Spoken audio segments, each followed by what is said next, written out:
નમસ્કાર મિત્રો, આજે આપણે એક નફાખોટનો દાખલો ગણીએ. 1920 રૂપિયામાં આર્ટિકલ વેચવા પર નફાની ટકાવારી એ જ આર્ટિકલને 1280 રૂપિયામાં વેચવા પરના નુકસાનની ટકાવારી બરાબર છે.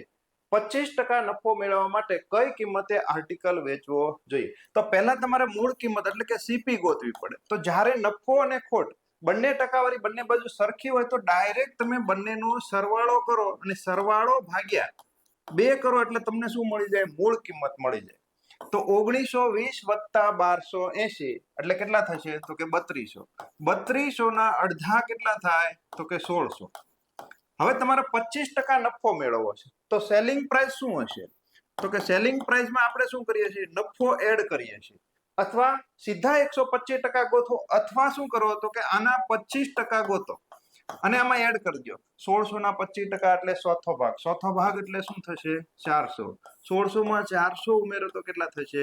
2000. એટલે કે 2000 રૂપિયામાં તમારે આર્ટિકલ વેચવો જોઈએ. જો મિત્રો તમારે આ જ રીતના ગણિત શીખવું હોય તો ટૂંક સમયમાં અમારી ઓફલાઈન બેન્ચ શરૂ થઈ રહી છે, તો એમાં જોડાવા માટે મિત્રો આજે જ તમારું રજીસ્ટ્રેશન કરાવો. Thank you.